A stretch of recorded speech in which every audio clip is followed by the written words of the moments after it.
మరువం చాలా మంచి సువాసన కలిగి ఉంటుంది. మన గార్డెన్‌లో గనుక మనం పెంచుకుంటే, మనం కాసేపు గార్డెన్‌లో వచ్చి కూర్చున్నప్పుడు కూడా మంచి సువాసనతో మనకి హ్యాపీ ఫీలింగ్ అయితే వస్తుంది.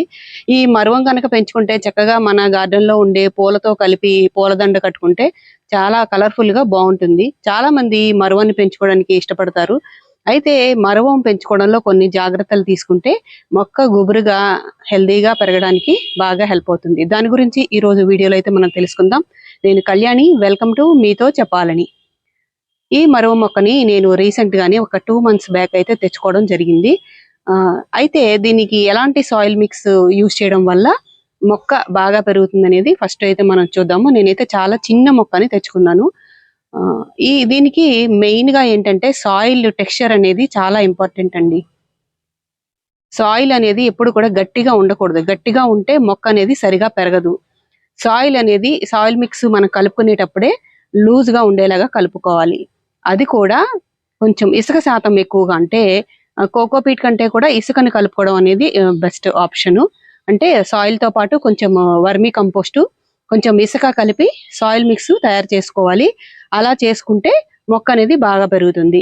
ముఖ్యంగా ఏంటంటే చాలా మంది ఈ మరవ మొక్క పెంచేటప్పుడు ఫెయిల్ అయ్యేది ఏంటంటే, మొక్క అనేది ఎండిపోతూ ఉంటుంది ఒక రకంగా, ఇంకొకసారి కుళ్ళిపోయి మొక్క అనేది చనిపోతూ ఉంటుంది.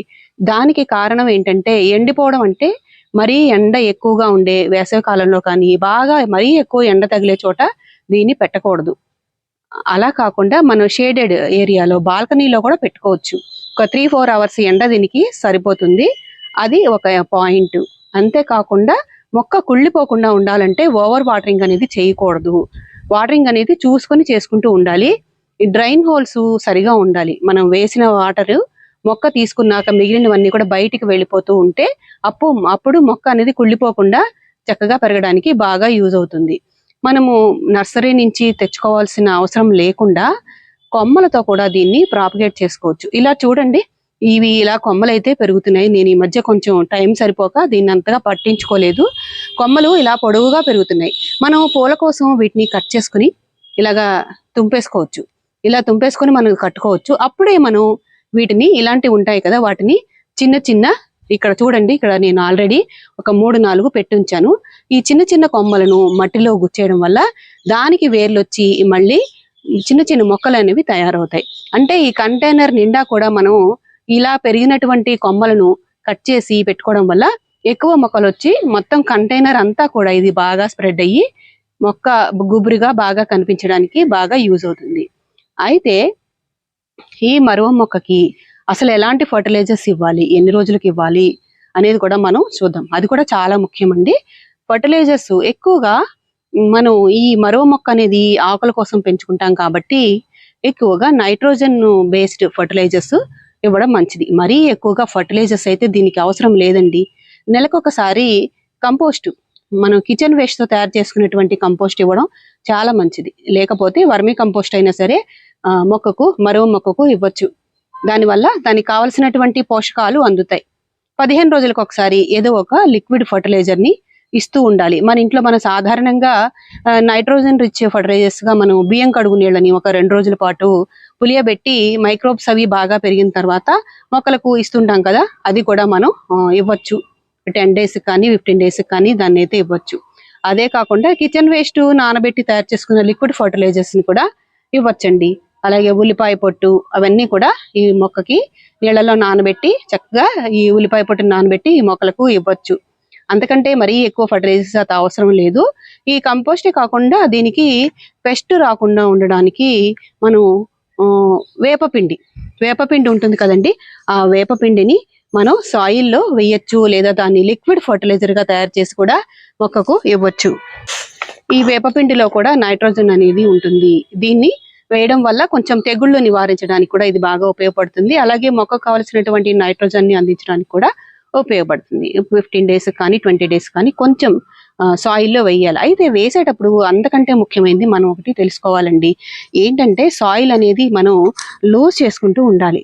మీకు నేను చూపిస్తాను. ఇలా చూడండి, సాయిల్ అనేది మనం ఎవ్రీ 15 డేస్ కి కూడా సాయిల్ అనేది కొంచెం ఇలాగా లూజ్ చేసుకుంటూ ఉంటేనే మొక్కకి గాలి బాగా, ఏరేషన్ అనేది బాగా ఉండి మొక్క హెల్దీగా రూట్స్ నుంచి బాగా పెరగడానికి హెల్ప్ అవుతుంది. ఇలాగా సాయిల్ని లూజ్ చేసుకుంటూ ఉండాలి. అప్పుడు కనుక మనం ఫర్టిలైజర్స్ని మొక్కకు ఇస్తే మొక్కలు బాగా గ్రహిస్తాయి. దీనికి పెస్ట్లు రాకుండా మనం ఇంకో రకంగా కూడా చేయొచ్చండి. పసుపు నీళ్ళు ఉంటాయి కదండి, పసుపుని కొంచెం నీళ్ళల్లో బాగా కాసేపు నానబెట్టి వాటిని స్ప్రే చేయడం లేదా కొద్ది మోతాదులో మొక్కకు అందివ్వడం వల్ల కూడా పెస్ట్ రాకుండా కూడా దీన్ని మనం కాపాడుకోవచ్చు. మొక్కని ఇలా వదిలేస్తే కొమ్మలు చూసారా ఇక్కడ ముదిరిపోతూ ఉన్నాయి. ఇలా ముదిరిపోవడం వల్ల ఏమవుతుంది, తర్వాత పువ్వులు వచ్చే ఛాన్స్ అయితే ఉంటుంది. అలా కాకుండా ఇలా ముదురుతున్న కొమ్మలన్నిటినీ కూడా మనం కొంచెం కట్ చేసేసి పక్కన గుచ్చేసుకోవచ్చు, లేదా వేరే కంటైనర్ లో పెట్టుకొని మన ఫ్రెండ్స్ కి ఎవరికైనా కూడా ఇలా ఇవ్వడం వల్ల వాళ్ళు కూడా హ్యాపీగా ఫీల్ అవుతారు. ఈ రోజు మొక్కకు నేను ఒక ఫర్టిలైజర్ ని కూడా ఇవ్వబోతున్నాను. దానికంటే ముందు దీన్ని మరొక యూజ్ అయితే చెప్తానండి. ఈ మంచి సువాసన కలిగి ఉంటుంది కదా ఈ మరువ మొక్క, దీన్ని మన గార్డెన్ లో పెంచుకుంటే చక్కగా ఒక్కొక్కసారి బాగా మన స్ట్రెస్ ఫీల్ అవుతూ ఉంటాము. ఈ స్మెల్ అనేది మనకి చాలా బాగా మంచి రిలీఫ్ అనేది ఇస్తుంది. చెమట బాగా పట్టినప్పుడు గోరువెచ్చని నీటిలో ఈ ఆకులను జస్ట్ ఇలా నలిపేసి ఆ వాటర్ లో వేసుకొని కాసేపటి తర్వాత వాటర్ ని మనం కనుక ఆ వాటర్ తో స్నానం చేస్తే మంచి సువాసన వస్తుంది. ఆ చెమట వల్ల వచ్చేటువంటి ఆ దుర్గంధం అనేది తగ్గడానికి ఇది చాలా బాగా హెల్ప్ చేస్తుంది. దీనికి ఈ రోజు మాకు ఒక మంచి ఫర్టిలైజర్ అయితే నేను ఇవ్వబోతున్నాను. ఇలా చూసారు కదా, దీనికి కంపోస్ట్ తో పాటు మనం పశువుల ఎరువుని కూడా ఇవ్వచ్చు. ఈ మధ్య అయితే నేను ఎటువంటి ఫర్టిలైజర్ అయితే ఇవ్వలేదు. ఈ రోజు నైట్రోజన్ రిచ్ పశువుల ఎరువుని నేనైతే మొక్కలకు ఇవ్వబోతున్నాను. దాంతో పాటు ఈ వేపపిండి కూడా మిక్స్ చేసి నేను కొద్ది మోతాదులో ఈ మొక్కకు సరిపడా అయితే ఇస్తాను. అంతేకాదండి, మన ఇంట్లో మనం టీ పెట్టుకుంటూ ఉంటాం కదా, ఆ టీ పొడి శుభ్రంగా మిగిలిపోయినది కడి ఆరబెట్టేసి దాన్ని కూడా మనం నైట్రోజన్ ఫర్టిలైజర్ గా ఈ మొక్కకి ఇవ్వచ్చు. మరీ ఎక్కువగా ఇవ్వాల్సిన అవసరం అయితే లేదు. ఒక 15-20 డేస్కి ఒకసారి కొద్ది మోతాదులో ఇస్తే సరిపోతుంది. ఎప్పుడైనా ఫర్టిలైజర్ ఇచ్చేటప్పుడు కొంచెం సాయిల్ అనేది పక్కకు తీసి అప్పుడు ఈ ఫర్టిలైజర్ ని మనం జస్ట్ ఇలాగ సాయిల్లో వేస్తే తర్వాత మట్టిని కప్పేసుకుంటే సరిపోతుంది. సాలిడ్ ఫర్టిలైజర్ ఏదైనా ఇచ్చిన తర్వాత మొక్కకు వాటరింగ్ అనేది చేస్తూ ఉండాలి. అయితే వాటరింగ్ అనేది ప్రాపర్ గా ఉండేలాగా చూసుకోవాలి. అయితే ఒక్కొక్కసారి ఈ ఆకులు అనేవి ఎల్లోయిష్ గా అయిపోతూ ఉంటాయి. వాటర్ ఎక్కువైపోతే దానికి ఆకులు పండుబారినట్టు అయిపోయి మొక్క అనేది గుబురుగా పెరగదు, మొక్క హెల్దీగా కనిపించదు. అటువంటప్పుడు మనం దానికి నీరు ఎక్కువ లేకుండా చూసుకొని డ్రైన్ హోల్స్ సరిగా చూసుకొని అప్పుడు ఒకవేళ అవసరమైతే రీపాటింగ్ చేసుకుని అప్పుడు కనుక మొక్కని పెంచుకోగలిగితే ఎంతో హెల్దీగా మరో మొక్కని మన గార్డెన్ లో కూడా ఈజీగా పెంచుకోవచ్చు. ముఖ్యమైన పాయింట్స్ ఒకసారి మళ్ళీ చెప్పుకుందాం మనం. దీనికి సరిపడినంత ఎండ నీరు ఉండేలాగా చూసుకోవాలి. అవసరమైనప్పుడు అంటే నెలకు ఒకసారి లేదా 20 రోజులకు ఒకసారి solid fertilizers, nitrogen rich fertilizers ని ఇస్తూ దీన్ని బాగా మొక్క పెరుగుతూ ఉన్నప్పుడు ఈ టిప్స్ ని కట్ చేసి మనం మొక్క బాగా ఎదగడానికి ఇలా కట్ చేసి మన కొత్త మొక్కల్ని తయారు చేసుకోవడమే కాకుండా ఈ సైడ్ నుంచి బ్రాంచెస్ వచ్చి మొక్క అనేది గుబురుగా పెరుగుతుంది. మన గార్డెన్ అంతా కూడా సువాసనలతో వెదజల్లుతుంది.